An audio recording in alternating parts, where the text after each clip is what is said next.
ခင်ဗျားတို့မြန်မာတွေကမြန်မာပြည်ကိုတကယ်မချစ်ပါဘူးဗျာကိုကိုကျိုးစီဝါအတာတော့မြန်မာပြည်ကိုချစ်တယ်လို့လိန်နေကြတယ်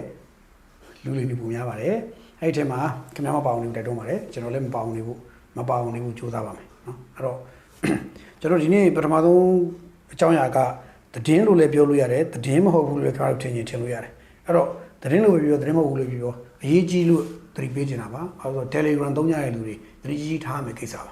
ဘာလဲဆိုတော့ကျွန်တော်တို့ NP News ရဲ့ Telegram မှာဒီနေ့ဒါလေးတက်လာပါတယ်တစ်ချိန်တည်းမဟုတ်ဘူးသူနှစ်ချိန်တက်လာတာပါနှစ်ချိန်တက်လာတာပါဒီဟာလေးပါဘန်တော်လာမသိကလား sorry ဆိုတော့ဒီလိုနှစ်ချိန်တက်လာတယ်ဘာလဲဆို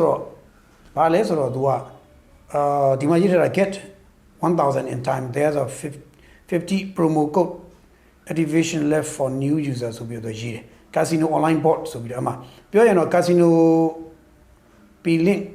ကို bot ဆိုတော့ casino နဲ့ပတ်သက်တဲ့ bot တွေပေါ့ဗျာအဲ့ဒါတွေဝင်လာတာဆိုတော့ရုပ်တရက်ဆိုရင်ကျွန်တော်တို့ Telegram မှာကျွန်တော်တို့ NP News ကတင်လိုက်သလိုမျိုးလူတွေကထင်သွားတယ်တကယ်တော့ကျွန်တော်တို့ NP News ရဲ့ Telegram ကနေပြီးတော့တက်လာတဲ့ဟာကကျွန်တော်တို့တင်တာမဟုတ်ဘူးတကယ်ထူးခြားစွာဖြစ်တာကျွန်တော်တို့လည်းအံ့အားသင့်သွားတယ်ကျွန်တော်တို့ဒီ Telegram ကျွန်တော် Telegram ကိုကင်ထားတဲ့ admin တွေကျွန်တော်အပါဝင်အကုန်လုံးပြန်ပြီးစစ်ကြည့်တဲ့အခါမှာဘယ်သူမှမတင်ဘဲနဲ့ကျွန်တော်တို့ရဲ့ Telegram တွေကနေပြီးတော့အဲ့ဒီဟာကြီးကတုံးဆိုပြီးလူတွေကြားထဲမှာပြန့်သွားတာထိုးပြန့်သွားဆိုတော့ကျွန်တော် Telegram ကြီးကိုလာယူပြီးတော့သူတို့ကိုပိုင် page သဘောမျိုးကောက်ပြီးတင်သွားတာအဲ့တော့ဘယ်သူတင်တာလဲဆိုတော့မိကုန်းလိုက်တဲ့ခါမှာလိုက်လို့မရတော့ကျွန်တော်နှစ်ကြိမ်တင်ခံရတယ်ဒီနေ့တည်းထဲမှာနှစ်ကြိမ်တင်ခံရတယ်ဒီနေ့တည်းထဲမှာအဲ့တော့ Telegram ထဲမှာ link တွေပါတယ်ရှိတယ်ဝင်လာတဲ့ဟာတွေဘာမှမသိတဲ့ဟာတွေကိုအခု Telegram သုံးပြီးသတင်းဖတ်တဲ့သူတွေနဲ့သတိကြီးထားကြဖို့တော့လိုလာပြီဟုတ်တော့ Telegram သတင်းဖတ်လို့ရပါတယ်ဒါပေမဲ့ဒီအောက်မှာပေါ်လာတဲ့ဘာမှမသိတဲ့ link တွေကိုလာထည့်သတိထားပါကျွန်တော်တို့ပြီးခဲ့တဲ့ရက်ပိုင်းကနှစ်ကြိမ်ကြုံခဲ့ပြီးဘာလဲဆိုတော့တစ်ချိန်ကဘာလဲဆိုတော့ကျွန်တော်တို့ NP News ရဲ့ဆွေးနွေးပေါ်များ group တွေမှာတယောက်ကလာပြီးတော့အဲ့ဒီဟိုတွေလာထည့်သွားတယ်ဒီ bot တွေလာထည့်သွားတယ်လုံးဝသူဒီနီးပညာအရကျွန်တော်မခေါ်တတ်တဲ့စကားလုံးတွေပေါ့ဗျာရှင်းပြတော့ဟိုဘာခေါ်လဲကျွန်တော်တို့ကိုအသုံးချပြီးတော့လူတွေကိုဒီသူတို့ရဲ့ online လောင်းကစားတွေနဲ့ဒီဟိုဟာတွေပေါ့ casino ကိစ္စတွေအစစကြားဖြန့်တွေပေါ့ဝင်မှွေသွားတာပေါ့ဗျာအဲ့လိုတော့တွေ့ရတယ်ဆိုတော့ကြားဖြန့်တွေကဒီလောက်ထိကျွမ်းကျင်နေတယ်ဆိုတော့ကျွန်တော်နား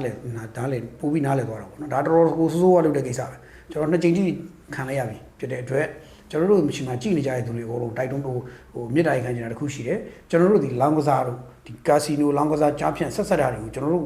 ့အသွေးရသားတွေကိုမုန်းပါတယ်လုံးဝယွံ့ပါတယ်ကျွန်တော်ကဘဝနဲ့ရှင်ပြီးတော့ကိုမုန်းတာကျွန်တော်ဘဝနဲ့ရှင်ပြီးတော့လောင်းကစားကိုမုန်းတာဒီလိုမုန်းတဲ့ထဲမှာပါပါတယ်ဒါဆိုကျွန်တော်ဘဝနဲ့ရှင်ပြီးလောင်းကစားနဲ့ပတ်သက်ပြီးကျွန်တော်ခံစားခဲ့ရတယ်အများကြီးရှိလို့ကျွန်တော်လောင်းကစားကိုဘဝနဲ့ရှင်ပြီးမုန်းတယ်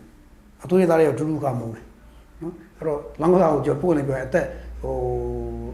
19နှစ်လောက်ကလေးလောင်းကစားလုံးဝပြတ်သွားတယ်19နှစ်စောကသူတို့ပြောရင်16နှစ်လောက်ကလေးလောင်းကစားဆိုတော့လုံးဝထိကုန်ထိတော့အဲ့ဒါလောက်ထိကျွန်တော်လောင်းကစားကိုသွေးရသားတွေမုန်းတယ်ဖြစ်သွားတာအဲ့တော့ဒါကျွန်တော်ကိုယ်လေးကိုပြောပြနေတယ်ကျွန်တော်ဖြစ်စဉ်ရှိပါတယ်ဒါထားပါတော့ဆိုတော့အဲ့ဒါကြီးကခု Telegram မှာပေါ်လာတဲ့အခါကျွန်တော်တော်တော်ကြောက်သွားတယ်မနေ့ကကျွန်တော်တော်တော်ကြောက်သွားတာဟာဒါလောက်တောင်ကြားဖြန့်ကြီးကြီးမှဖြစ်နေပါလားဆိုကျွန်တော်တို့မသိတဲ့ခင်ပါပဲကျွန်တော်တို့ရဲ့ဖုန်းတွေကျွန်တော်တို့ရဲ့ Telegram တွေကျွန်တော်တို့ရဲ့ Viber တွေကျွန်တော်တို့ WhatsApp တွေဒီကောင်တွေကနောက်ပိုင်းမှာ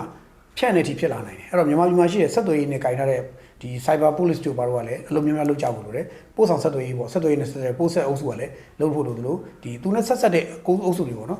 ်ဒါတွေကတော့လည်းခုနောက်ပိုင်းလိုက်ဖို့လိုလာပြီဗျမဟုတ်ရင်အန်ရများလာပါတယ်တိုင်းပြည်မှာရှိတဲ့ပြည်သူလူထုကမသိနားမလဲဘူးဖုန်းနဲ့ပတ်သက်သိနားမလဲဘူးဒီနီးပညာနဲ့ပတ်သက်မသိနားမလဲတဲ့ခါကျတော့အကုန်လုံးကိုသူကလူလဲကြပြီးတော့ကျွန်တော်တို့အကောင့်ထဲပတ်စံတွေကိုမှားသွားလို့ရတဲ့အထိဒီကောင်တွေလုံနိုင်တဲ့အစွမ်းစားတွေရှိတယ်အဲ့တော့ကျွန်တော်တို့တော်တော်ကြောက်ရပါတယ်နော်ပြီးခဲ့တဲ့ရက်ပိုင်းဖြစ်နေတာပါပြီးတော့တချို့တွေကျွန်တော်တို့ချိန်မှာတစ်ခါကျရင်လာပြီးတော့ပြောကြပါတယ်ကျွန်တော်ပြောပါတယ်ကျွန်တော်တို့မလုပ်ဘူးဘတော့မလုပ်ဘူးတေးသီးချင်းမလုပ်ဘူးနော်နောက်ဆုံးရှင်းပြရင်ကျွန်တော်တို့ရပတ်စံစားရမရှိထမင်းငတ်ခလိုက်မယ်ဒါမျိုးမလုပ်ဘူးတော်တော်ဒါပို့နေပြောတာကျွန်တော်တင်းထနာလာတာပေးရမရှိရပလိုက်မယ်ဗျာဒီလိုမျိုးကိစ္စတွေတော့လောလက်မခံအဲ့တော့အဲ့ဒီလောင်းကစားချားဖြန့်အဲ့ဒါတော့လက်မခံပို့နေပြောတာကျွန်တော်ကတော့အဲ့တော့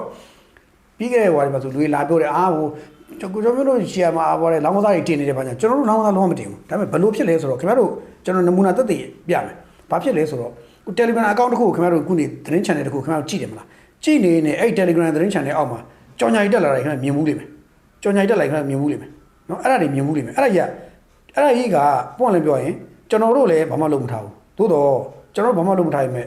်လိုတက်နေတာအဲ့ဒါသတင်း channel တွေနောက်တစ်ခါဒီ Telegram personal group တွေ channel တွေအဲ့ဒီဟာတွေထဲမှာအောက်ဆုံးအပိတ်နားလေးမှာ तू ကဒီလိုဆွဲလိုက်လို့ရှိရင်အောက်ဆုံးလေးမှာတက်လာတာကြည်တက်လာတယ်ရုပ်တက်လာရှိတယ်ကျွန်တော်အဲ့ဒါကြီးကြောတော့ကျွန်တော်တို့ကိုလာပြတော့ကျွန်တော်မဟုတ်ဘူးဆိုတော့ကျွန်တော်အချိန်ရှင်းပြတယ်ကျွန်တော်မဟုတ်ဘူးဆိုတော့ရှင်းပြတယ် ဒါပေမဲ့ဘယ်လိုပဲရှင်းပြတချို့တွေကတော့မသိနားမလည်တဲ့ခါကျတော့လေကျွန်တော်တို့လာပြီးတော့ထက်ကလာပြောကြတယ်ကျွန်တော်တို့လည်းခေါင်းကိုက်ရပါတယ်ပို့လည်းပြောတော့စိတ်လည်းမောရပါတယ်အဲ့ဒါတွေကတကယ်လာနေပါတယ်အဲ့တော့ Telegram သေချာကြည့်တယ်လို့ရှိတယ်ဆိုရင်ခင်ဗျားတို့ကြည့်ပါတစ်ချိန်ချိန်မှာခင်ဗျားတို့ရဲ့အောက်ကနေပြီးတော့အဲ့ဒီမှာအောက်ဆုံးလေးမှာခင်ဗျားတခုခုကြည့်နေနေအောက်ဆုံးလေးမှာအဲ့လိုဘာမသိညာမသိနဲ့တခုခုပေါ်လာတယ်ဆိုရင်အဲ့ဒါသေချာတဲ့ဟိုကြော်ညာလေးဆိုရင် Telegram လာတာပါကျွန်တော်တို့လုပ်တာမဟုတ်ဘူးTelegram ကြော်ညာရေးတာဖြစ်ပြီးတော့ Telegram ကရတာလားဘသူကဘယ်လို board တွေထည့်ပြီးလုပ်တာလဲကျွန်တော်တို့မသိပါဘူးအဲ့ဒါတွေကတော်တော်ဆိုးဝါးနဲ့ခုအကြီးကျယ်ဖြစ်နေတယ်ဆိုတော့ကျွန်တော်ပုံအောင်နေပြောပြစီเนาะအဲ့ဒါလေးကျွန်တော်ကြုံထည့်ပြောတာအဲ့တော့နီးပညာသုံးဆွဲပြီးတော့ဖြစ်နေကြတဲ့လူတွေသတိကြီးထားကြဖို့လိုတယ်ကျွန်တော်လည်းသတိကြီးထားနေပါတယ်ခင်ဗျားတို့လည်းသတိကြီးထားကြပါအခုမှကျွန်တော်သက်သေပြမလို့ကြည့်လို့မရဘူးဖြစ်နေတယ်ဆိုတော့ကြည့်ရတာတော့တော်တော်လေးတော့အဲ့ဟိုဟာဝင်နေပါတယ်เนาะအဲ့ဒါလေးသတိကြီးထားကြဖို့ကျွန်တော်ဒီနေ့စပြောတာပါเนาะမသိတဲ့ကိုမသိတဲ့သတင်းဌာနတစ်ခုကိုမသိတဲ့အကြောင်းအရာတစ်ခုကိုမသိတဲ့ကိစ္စတစ်ခုနဲ့ link နဲ့လာပြီးတော့ညှိဆွဲပြီးဆိုရင်အဲ့ဒါကိုတော့ click နေပြီးမကြည့်ကြပါနဲ့အန်ရများလာပါတယ်နော်ကျွန်တော် phone message တွေနဲ့လည်း phone ရဲ့ကျွန်တော်တို့ SMS message တွေမှာလည်းကျွန်တော်တို့ခံခဲ့ရပြီးပြီ Facebook Messenger တွေနဲ့လည်းကျွန်တော်တို့ခံခဲ့ရပြီးပြီ Facebook Messenger ဆိုလည်းခင်ဗျာဘယ်သူကဝင်လို့တော့မှမသိဘဲနဲ့ခံလိုက်ရတယ်မျိုးတပြုံကြီးပဲရှိတယ်အဲ့တော့ Viber Messenger တွေမှာလည်းဒီလိုပဲဝင်လာတယ်ရှိတယ်နော်ခင်ဗျားတို့ဘာသုံးလဲဆိုချင် TikTok ဆို TikTok ရောက်ဘယ်အားမဆိုဒီ social platform ပေါ်နေချားဖြတ်နေရဒီလို level ကြီးကိုပြန်ပေါင်းစုံဝင်နေတာကျွန်တော်တို့အစာလူတစားရရတယ်အိုးလို့ဝင်ချလာတာရှိကြားဖြစ်နေကြီးထွားနေတယ်အဲ့ဒါကြောင့်ဝိုင်းဝန်းပြီးတော့ပြည်သူလူထုကပဲဒီညင်းပယ်ခြင်းအဖြစ် block ခြင်းအဖြစ်ပဲမဖြစ်မှာ block တဲ့ခါမှာလည်းတွားပြီး accept ဘက်ကိုတွားနှိပ်တစ်ခုခုကိုတွားနှိပ်မိလိုက်တော့ block မဲ့အစားသူတို့ဟာဟိုလောဝကိုတခါတန်းပြီးတော့မဖွင့်မဲနဲ့ကို block လိုက်တယ်ပြီးလုပ်ပြရမှာရမှာပါအဲ့ဒါလေးကိုကျွန်တော်ကြုံလို့သတိကြီးပေးတာပါနော်ဒါဒီနေ့ကျွန်တော်ရင်ဆိုင်ရတဲ့ဟာမဟုတ်လို့ကျွန်တော်လန့်ပါလို့နီးပညာရလန့်ပါလို့ခင်ဗျားတို့တခါတည်းသတိပေးတာပါနော်ဆိုတော့အဲ့တော့ကျွန်တော်ဒီနေ့ပထမဆုံးဒါသတင်းလို့လည်းပြောရင်းနဲ့သတင်းဖြစ်နေသတိပေးရင်းနဲ့ဒုတိယတစ်ခုပြောချင်တာကလာရှိုးကိစ္စပေါ့နော်ဒီနေ့ဆိုရင်စပြီးသတင်းတက်လာတယ်လာရှိုးလေးစိတ်ကိုတချို့တော့မေလ22ရက်ပေါ့ဒီလ22ရက်နေ့မှာလာရှိုးလေးစိတ်မှာလေနေပြန်ဆင်းလို့ရပြီဆိုတချို့ကရေးကြသွားကြတာတွေ့ရတယ်တချို့ဆိုပြောကြဆိုကြတယ်ရှိတယ်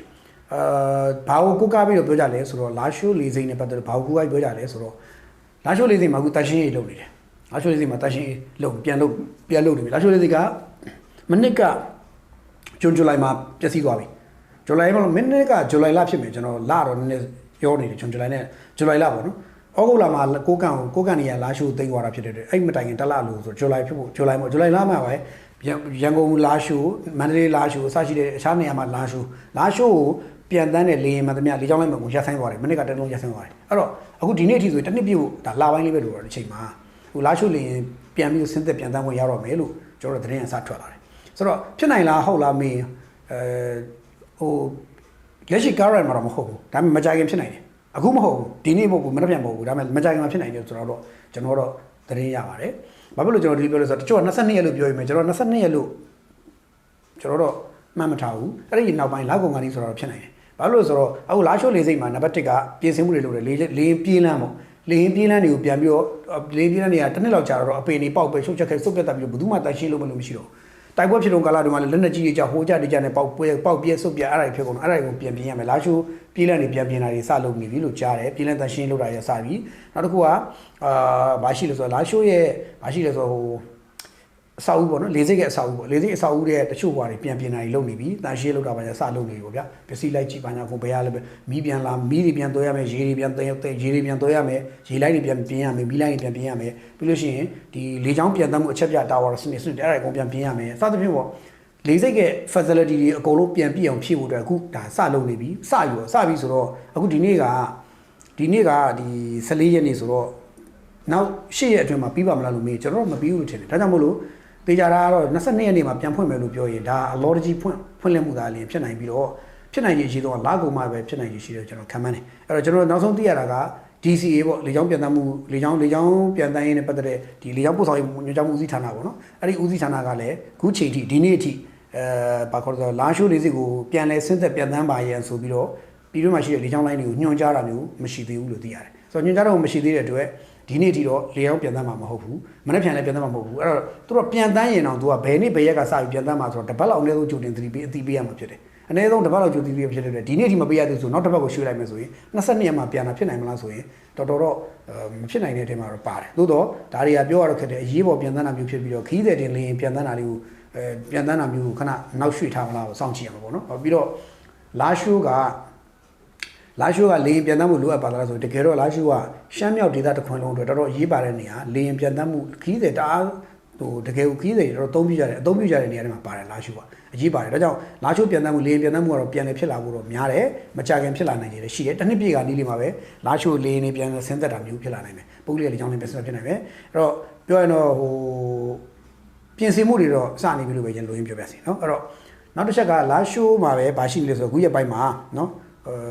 လာရှိုးမှာ sorry လာရှိုးလေနေကိစ္စကိုဆက်ပြီးထပ်ပြောရရင်အခုဒီနေ့ကစပြီးတော့လာရှိုးလက်မှတ်တွေကိုရောင်းနေပါပြီဘာညာဆို agent တွေပါတယ်ညာ agent ရအောင်ဘာရအောင်ကျွန်တော်တွေကထပ်ပြီးတော့ကြီးညာနေပြီဆိုရင်ခင်ဗျားတို့ကျွန်တော်ကြိုပြောပါမယ်တချို့တွေကလိမ့်လိမ့်မယ်တချို့တွေကတကယ်ရောင်းတာဟုတ်တယ်လို့တချို့တွေကလိမ့်လိမ့်မယ်တချို့တွေကနောက်လာမဲ့ရက်14 5ရက်အတွက်ကိုကြိုတင်ပြင်ဆင်တဲ့အနေနဲ့ကြိုတင်ကြီးညာတာလုပ်တာဖြစ်နိုင်ပြီမဲ့တချို့တွေကမနှက်ပြန်ရတော့မယ်နော်တစ်ပတ်ခါရမယ်နော်ဆိုပြီးကြော်ပြောပြီးတော့ကြော်ညာနေပြီဆိုရင်ခင်ဗျားတို့စီကပတ်စံကိုလိမ့်ယူဖို့ကြိုးစားနေတာလို့မမေ့ပါနဲ့အဲ့တော့လေလက်မှတ်မှာကြတဲ့လူတွေနဲ့ရမ်းမှန်းစုံမှာကြတယ်ဟိုဘာမှမသိသေးဘူးခုချိန်ထိဒီနေ့ထိ DCA ကနေပြီးတော့လက်မှတ်ထုတ်မပေးဟိုညွှန်ကြားချက်မပေးသေးဘူးဆိုတော့ကျွန်တော်တို့သိရတယ်เนาะဒါလေးကြုံလို့ထည့်ပြောတာဒါပေမဲ့လောက်ဝင်တော့ဖြစ်နေရရှိတယ်လို့ကျွန်တော်ပြောပါစေနောက်တစ်ခုကလာချိုးမှာအခုဟိုအုတ်ချွေမှုဟောင်းတွေပြန်ခန့်နေပြီအုတ်ချွေမှုအဟောင်းတွေပေါ့အရင်ကအဟောင်းချို့ပြန်ခန့်တယ်အုတ်ချွေမှုလုတ်ခဲ့ပြီးတော့အသက်လုတ်ချင်တဲ့သူတွေလည်းပြန်ရှာတယ်ဟိုအုတ်ချွေမှုတွေလည်းပြန်စခန့်နေပြီရက်ကွက်လိုက်ပေါ့ဆိုတော့ကျွန်တော်တို့သိရတဲ့တော့အုတ်ချွေမှုအဟောင်းတွေပြန်ခန့်ရင်တချို့အဟောင်းတွေကကိုးကန်သတင်းပေးတွေလည်းဖြစ်ခဲ့တယ်တချို့အဟောင်းတွေကြတော့လည်းအေးစင်းတွေလူဖြစ်တယ်အဲ့တော့တချို့တွေကတော့ပွင့်လင်းပြောရင်တော့ဟိုငကိုတဲ့စစ်တပ်ကိုဘာခေါ်လဲဆိုတော့ပြုတ်ကြရေးတို့ကိုလုတ်ခဲ့ကြတဲ့လူတွေပြန်ပါတယ်အဲ့တော့ပွင့်လင်းပြောရင်တော့ဗျာဟိုကိုကန်သတင်းပေးတွေဝသတင်းပေးတွေကအုတ်ချွေမှုတွေပြန်ဖြစ်လာမယ်ဆိုရင်တချို့ကိစ္စတွေကလာရှိုးရဲ့တချို့စီမံခန့်ခွဲရေးကိစ္စတွေမှာအနှောက်အယှက်တော့ဖြစ်နိုင်တယ်အဲ့တော့ဆိုတော့အာဏာပိုင်တွေအနေနဲ့လည်းအုတ်ချွေမှုတွေပြန်ခန့်တဲ့အခါမှာသတိကြီးထားပြီးတော့တေချာစစ်ဆေးမခန့်ရတာတင့်တော်မယ်လို့ကျွန်တော်မြင်တယ်เนาะအဲ့ဒါကြီးကြားတယ်နောက်တစ်ခုကလာရှိုးမှာအခုပြီးခဲ့တဲ့လာရှိုးတိုက်ပွဲမှာတော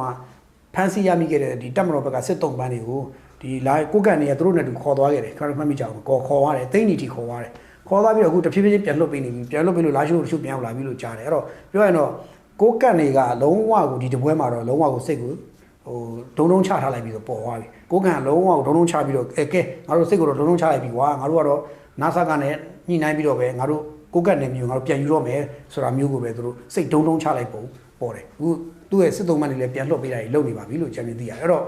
ဒီလိုပြန်လွတ်ပေးနေပြီဆိုကြတဲ့ကိုကတ်နေရက်တီရေရှည်ရက်တီအနာဂတ်ဖူလုံရေးကိစ္စတွေလည်းနာဆာကဘက်ကလိုက်ပြီးတော့ပြန်ညှိပေးရလိမ့်မယ်သဘောရှိတယ်။ဘာလို့လဲဆိုတော့နာဆာကပြည်တော်စုအစိုးရဒီကိုကန့်ဆိုတာကဒေသတစ်ခုရဲ့ဒီကိုပိုင်အုပ်ချုပ်ခွင့်ရအစိုးရဆိုတော့ပြောရရင်တော့ဗဟိုအစိုးရရဲ့ကူညီမှုတွေပဲဒေသအစိုးရဖွံ့ဖြိုးလို့ရမှာအဲ့တော့ပွင့်လင်းပြောရင်ဒေသအစိုးရဖြစ်လာမဲ့ပုံကိုကန့်ဖောင်ဒါရှင်းအုပ်စုနေနဲ့လေပွင့်လင်းပြောရတော့တဖြည်းဖြည်းနဲ့စိတ်ကိုဒုံချပြီးတော့ဒုံချပြီးတော့ကိုသူကနာဆာကနဲ့လက်ဝါးချင်းရိုက်ပူပေါင်းလိုက်ပြီဆိုတဲ့အဓိပ္ပာယ်သွားတွေ့ရတယ်ဒါကျွန်တော်ကောက်ချက်ချတာပေါ့နော်ဆိုတော့ဒါကလက်ရှိယာယီချီနေပေါ့တိုးတော့နောက်တစ်နှစ်ကြာရင်ဖုန်တာရှင်းလို့စိတ်ပြောင်းသွားမပြောင်းလို့ပြောနိုင်လူဆိုတော့ကခင်ဗျာတရက်ချင်းမှတော့စိတ်ကပြောင်းတယ်နော်ဒီနေ့ရှင်းနေမယ်ညနေကျတော့ကျွန်တော်မုန်းဝင်လို့ပြောရင်ပြောမှာနော်ဒီနေ့စိတ်ကျဉ်တဲ့မနေ့ကျတော့မကျဉ်တဲ့တော့ဘူးထားပြောရင်ပြောမှာတခါကျတော့လေနော်တခါကျလူစိတ်ကလည်းသိကြောက်ဖို့ကောင်းတယ်နော်အဲ့ဒါလေးကိုရှိတယ်ဒါကြောင့်တခါကျရင်ပြောရခက်ပါတယ်နော်အဲ့တော့လာရှိုးအဲ့ဒီကိစ္စဖြစ်တယ်လို့ပြောပြီးတော့နောက်တစ်ခုကကျွန်တော်တို့ဒီနေ့ UWSA နဲ့ဆက်ဆက်တဲ့သတင်းနှစ်ခုလည်းဒီနေ့ပြောရမယ် UWSA ကိစ္စအချားမဟုတ်ပါဘူး UWSA ကဒီနေ့သတင်းတွေမှာပေါ်လို့ရိုက်နေတဲ့ခါတော့တွေ့ကြလိမ့်မယ်သူ့ရဲ့ဒီပြစ်ဒဏ်ပေးတဲ့ပုံစံပေါ့ဗျာဒီလိုပဲကျွန်တော်ပြောရမယ်ပြစ်ဒဏ်ပေးတဲ့ပုံစံကြမ်းတမ်းနေပေါ့နော်ကြမ်းနေဆိုတဲ့ကိစ္စပေါ့တော်တော်များလည်းဝေဖန်နေကြပါတော့ဝေဖန်တော့မဟုတ်တချို့များဒီအချို့တော်တော်များလည်းဒီကိစ္စကိုတော်တော်လေးဟိုဘယ်လိုခေါ်မလဲဟိုတချို့ကထောက်ပြတာပေါ့နော်ဒီပြည်တော်စုဥပဒေနဲ့ထောက်ပြဒါပေမဲ့တကယ်တော့ဝါရဲ့တချို့လို့ရက်တွေကလည်းမိုက်တယ်နော်တချို့ဟာတွေကဘာလဲဆိုတော့ဝါကသူကဘာလို့ဆိုတော့ TNL တပ်ဖွဲ့စီကိုလက်နက်ကြီးစံနေခိုးရောင်းတယ်လို့ယူဆတဲ့သူ့ရဲ့ဒီ UWS ဝါတပ်သားတစ်ယောက်ကိုတေတံပေးလိုက်တယ်တစ်ယောက်ကိုတော့တေတံပေးတယ်တစ်ယောက်ကိုထောင်နဲ့ချတယ်လို့ကျွန်တော်အကြံဉာဏ်သိရတယ်ဒါပေမဲ့သတင်းတွေမှာတစ်ယောက်ကိုပဲတေတံပေးတယ်လို့ပဲသတင်းကြဲလောင်ချတယ်ပြောရရင်တော့တေတံပေးတာတစ်ယောက်တည်းကိုပဲတေတံတစ်ယောက်ကိုတေတံပေးတယ်လို့ပြောတယ်ဒါပေမဲ့တကယ်ရောက်တာ2ယောက်လို့ကျွန်တော်အကြံဉာဏ်သိရတယ်2ယောက်ထဲမှာတစ်ယောက်ကိုတေတံပေးပြီးတစ်ယောက်ကိုထောင်ချလိုက်လို့ကျွန်တော်သိရတယ်ဒါပေမဲ့သတင်းတွေမှာကတော်တော်များရှောက်ရေးနေကြတာကတော့တစ်ယောက်ကိုပဲတေတံပေးတယ်လို့ရေးတယ်ဆိုတော့ပြစ်ဒဏ်ကျူးလွန်တာ2ယောက်လို့မဖော်ပြကြဘူးတော်တော်များဘာလို့လဲတော့မသိဘူးကျွန်တော်တို့ကဒါ2ယောက်လို့အကြံဉာဏ်သိရတယ်2ယောက်ထဲကနေ1ယောက်ကိုတော့တေတံပေးလိုက်တယ်ဒီလိုပဲကျွန်တော်ပြောပြစီအဲ့တော့ဘယ်လိုဖြစ်တာလဲဆိုတော့ဒီဝါတပ်သား1ယောက်က2ယောက်ကပေါ့နော်သူကလက်နက်တွေခိုးရောက်တယ်ဘယ်သူ့ကိုခိုးရောက်လဲဆိုတော့ TNL စီကိုလည်းခိုးရောက်တယ်သူ TNL နေမဟုတ်ဘူးသူကသူတို့စီကိုလာပူပေါင်းတဲ့ PDF တပ်သားတွေကိုလည်းခိုးရောက်တယ် NUG တပ်သားတွေပေါ့သူတို့တပ်သားတွေခိုးရောက်တယ် PPL တွေလည်းခိုးရောက်တယ်အဲ့လိုပဲတခြားလက်နက်ကိုင်အဖွဲ့အစည်းဘယ်သူ့ကိုမဆိုသူကခိုးရောက်တယ်လက်နက်တွေခိုးရောက်တော့လက်နက်ခိုးရောက်တဲ့ကိစ္စဖြစ်တော့ဒါကိုဝါလည်းစောင့်ကြည့်နေပုံရတယ်နောက်ဆုံးသတင်းပေါက်ရတဲ့အခါကျတော့အခုတို့အရေးယူရဲဆိုပြီးဖြစ်တယ်အဲ့တော့ပြောရင်တော့ဝါတပ်ဖွဲ့ဝင်တယောက်ကတေတံပေးလိုက်ခံရတယ်ဒီအရသာသူနဲ့တွဲပြီးလုပ်တဲ့တယောက်ကိုတော့ထောင်ဒဏ်နဲ့ချတယ်လို့အကြံဉာဏ်သိတယ်သူကဘယ်လောက်ခိုးရောက်လဲဆိုတော့ကြီးအတောက်800ပါတဲ့တစ်တာ ကြီးတောက်ရှက်ပါတယ်တက်တာအခု40ကိုပြီးခဲ့တဲ့ March လမှာခိုးပြီးတော့ရောင်းတော့ဒီ carry ပို့တဲ့လူတယောက်ရှိတယ် carry ပို့တဲ့လူတယောက်နဲ့သူတွဲပြီးတော့ခတ်တီနဲ့ဟို TNC ကိုတော့ပို့တယ်ပို့တော့ carry ပို့တဲ့ကောင်ကကြတော့သူကလန့်ပြီးတော့ carry ပို့ကောင်ကြတော့သူကတော့ဟိုကောင်ပို့ခိုင်းတော့လေပတ်စံရတော့ပို့တာဟုတ်ဒါပေမဲ့သူကအဓိကလူမဟုတ်တဲ့ခါကျသူ့ကိုတော့အရသားလည်းဖြစ်တော့သူ့ကိုတော့မင်းကိုထောင်နဲ့နဲ့ဆိုထောင်ချပလိုက်တယ်ဟိုသူ့ရဲ့ဝါဒတာတော့မင်းတို့သေတယ်မဲ့ဆိုလူရှိမှာဒီနေ့မေလ14ရက်နေ့မှာသေတယ်ချပလိုက်တယ်သေတယ်ချပလိုက်တယ်ဆိုတော့ပြောရရင်တော့ဝါကအစရဲဘောဖြစ်တာတယ်ပေါ့နော်သူတို့အစရဲသူတို့လှုပ်ထားပါတယ်ပေါ့သူတို့ရှိရလက်နက်တွေသူတို့ရောင်းရင်သူတို့သေတယ်ပေးလိရှိပါတယ်ဆိုပြီးကျွန်တော်တော့အဲ့နေရာမှာပြုံးတစ်ချက်ပြုံးတယ်ပြုံးတော်မူပြုံးနေပေါ့ဗျာတစ်ချက်ပြုံးနေပေါ့ဆိုတော့ဒီကောင်ကဒီဝါကောင်တကောင်ကဝါတတာကသူရောင်းခဲ့တဲ့စုစုပေါင်းကြီးက3200 ကျော်တယ်ကြီး3000ကျော်ရောင်းချခဲ့ဘူးလေတဲ့အဲ့တည်းကတော့1000လောက်ကိုတော့ကိုယ်တိုင်သုံးတယ်တခြားဒီ3000ကျော်ကိုတော့သူကတတောက်ကိုရွမ်15ရွမ်နှုန်းနဲ့တရုတ်ရွမ်ပေါင်း4,600,000ကျော်ရတယ်တဲ့အမဲသူကအဲ့လိုရတယ်တဲ့နော်တရုတ်ရွမ်4,600,000ကျော်ရတယ်တဲ့ဆိုပြီးတော့ပြောတယ်အဲ့တော့ဒါအရှင်းတော့ဝါရဲ့စီမင်းစည်းကမ်းသတ်မှတ်ချက်ရသူ့လက်နက်တွေသူတို့ထုတ်ရောင်းတာမျိုးဆိုရင်သူတည်တံပေးလိမ့်ရှိတယ်ဒါကြောင့်မို့ဒီကောင်တည်တံပေးတာဆိုပြီးကြီးညာပြီးတော့တည်တံပေးလိုက်တယ်ဆိုတော့ဒီနေရာမှာထောက်ပြစရာတွေကအချက်အများကြီးရှိလာတယ်ဝါကလက်နက်တွေလိုရောင်းလို့ဟိုဗာလဲတည်တံပေးတယ်ဆိုတော့ကျွန်တော်ကဘယ်နေရာသွားတွေးပြီးလဲဆိုတော့လို့ဟောဗာလဲဆိုတော့လူတယောက်နှစ်ယောက်ကိုလိန်လူလိန်နဲ့တနိုင်ငံလုံးကိုလိန်နိုင်ငံရေးသမားတဲ့အဲ့စကားလိုပဲနော်လူတယောက်နှစ်ယောက်ကိုလိန်လူလိန်တနိုင်ငံလုံးကိုလိန်တော့နိုင်ငံရေးသမားတဲ့ဆိုတော့အဲ့လိုမျိုးပဲဟိုဝါပါလဲဆိုတော့ဝါတက်သားလေးတယောက်ကရောင်းတာတော့တေတံပေါ့ဗျာဒါပေမဲ့ပေါက်ယူချမ်းတို့ကိုယ်တိုင်ရောင်းတာကြတော့နိုင်ငံရေးလုပ်တာပေါ့အဲ့လိုတော့တွေ့ရတယ်နော်ဆိုတော့ခဏပြန်စမ်းကြည့်နော်လူတယောက်နှစ်ယောက်ရောင်းတာကြတော့တေတံအဲပေါက်ယူချမ်းတို့ရောင်းတာကြတော့နိုင်ငံရေးလုပ်တာမဟာမိတ်မို့လို့ကူးညီတာစောင်းရမိုက်တဲ့စကားပဲနော်အဲ့လိုပဲပြောပြနော်တကယ်ကိုအကွက်တွေကအဲ့လိုမျိုးပို့ရင်လည်းပြောရင်ဝါဘိုးအဖွဲ့ခေါင်းဆောင်တွေကိုယ်တိုင်ကိုကားပင်လေ TNL အတွက်ကော MND အတွက်ကော KIA တော့အဲ့လိုမဟုတ်ဘူး AA အတွက်ကောနောက် BBL အတွက်ကောဒီ PDF တွေအတွက်ကောလက်နက်တွေကိုနောက်ကရားတပ်တွေအတွက်ကောလက်နက်တွေကိုအများအပြားထုတ်ပြီးရောင်းပေးခဲ့တယ်မိုင်းလာတပ်ဖွဲ့လည်းအဲ့လိုပဲရောင်းခဲ့တယ်ဒါပေမဲ့သူတို့ရောင်းခဲ့တာကိုကြတော့ဒါကသူတို့ဘာလဲဆိုတော့မဟာမိတ်တွေမို့လို့စီးပွားရေးအရာရောစီးပွားရေးအားကောင်းလာစီမှုအတွက်ရောမဟာမိတ်တွေဖြစ်တာကြောင့်ရောင်းတယ်လို့ပြောတယ်ဒါပေမဲ့ဝတ်တသားလေးတယောက်ခိုးရောင်းတာကိုကြတော့မင်းကခိုးရောင်းတာမို့လို့စီကံချိုးပေါက်လို့မင်းကိုသေတယ်အဲ့လိုတွေ့ရတယ်ဆိုတော့ဒီနေ့ကျွန်တော်ဒီစကားပြောတာကဝတ်တသားလေးဘက်ကနေနာပြီးပြောတာမဟုတ်ဘူးပဂရိရှိတရားလေးတွေကအဲ့လိုရှိတယ်ဆိုတော့ပြောချင်တာနာစရာလည်းအကြောင်းမရှိဘူးဒီဝတ်တသားကိစ္စကျွန်တော်လည်းမသိဘူးဒါပေမဲ့ဒီကောင်လည်းကျွန်တော်မသိဘူးဘာကောင်းလဲကျွန်တော်မသိဘူးသို့တော့သဘောတွေကိုခင်ဗျားတို့နားလည်အောင်ပြောပြတာပါနော်အဲ့လိုလိုရှိတယ်ဆိုတော့တခါကျတော့လည်းပြုံးစရာတော့ကောင်းတယ်ဒါတစ်ချက်ပေါ့နော်ဒါပြုံးစရာကောင်းတဲ့အချက်တစ်ချက်ပါဆိုတော့နောက်တစ်ချက်ကဘာလဲဆိုဝါကဒီသူဟာတိုင်းလက်နက်ကင်နေစီကိုလက်နက်တွေဖြန့်နေတယ်ဆိုတဲ့သတင်းကိုတရုတ်စီမှာလည်းသတင်းရှိတယ်တရုတ်ထောင်လိုင်းစီမှာလည်းသတင်းရှိတယ်မြန်မာထောင်လိုင်းနဲ့တပ်မတော်စီမှာလည်းသတင်းရှိတယ်ကျွန်တော်တို့ journalist တွေတော့အဲ့သတင်းကိုသိနေတယ်ဆိုတော့ဘုန်းလည်းပြောရင်ဝါကတဖြည်းဖြည်းနဲ့ဒီလိုကျဲလောင်လာတဲ့သတင်းတွေကြောင့်ဝါသူတို့ဟာလက်နက်ရောင်းတာမရှိပါဘူးဆိုခိုးကြောင်ဘယ်လိုခေါ်မလဲဒီလိုဘာခေါ်လဲဆိုတော့မိုးချိုးပြတော့ထန်းလက်နဲ့ကာရှင်တဲ့အနေထားနဲ့သူကပုံစံပြောရရင်တော့လူရှိပါငါတို့ကတော့တွေ့လာငါတို့လက်နဲ့ခိုးရတော့ငါတေတံပေးလိုက်တယ်ဆိုတဲ့ပုံစံမျိုးနဲ့ဒါ message နဲ့အဲ့ message နဲ့သတင်းစကားပေးတယ်လို့ကျွန်တော်တို့မြင်တယ်နောက်တစ်ချက်ကဘာလဲဆိုတော့ဝါရဲ့ဥပဒေပေါ့အဲ့ဒါနိုင်ငံရေးသမားတွေခင်ဗျားတို့နိုင်ငံရေးသမားတွေနိုင်ငံအုပ်ချုပ်ခြင်းတွေဆိုတဲ့နိုင်ငံရေးသမားတွေခင်ဗျားတို့ကျွန်တော်ပြောတာနားထောင်နော် read my lip ပေါ့နော် read my lip ခင်ဗျားတို့ကျွန်တော်ပြောတာနားထောင်ကျွန်တော်ပြောတာနားထောင်ဝါကအခုသူ့ရဲ့ဥပဒေအရလက်နက်ခိုးရောက်တဲ့လူကိုသေတံသူ့ဥပဒေကသေတံလို့ပြောလိုက်တယ်။ Okay ကျွန်တော်တို့ပြည်တော်စုဥပဒေ2008ဖွဲ့စည်းပုံအခြေဥပဒေပေါ်လာတဲ့ပြည်တော်စုဥပဒေထဲမှာလက်နက်ခိုးရောက်ရင်သေတံပေးသလားမပေးဘူးလား။နော်ရှင်းလေး conflict ဖြစ်နေတဲ့ဥပဒေနှစ်ခုပြောတာနော်ပြောချင်တာဆိုတော့ဝါကသူ့ဥပဒေနဲ့သူကသေတံပေးလိုက်တယ်။အဲ့တော့ဝါရဲ့ဥပဒေကပြည်တော်စုဥပဒေနဲ့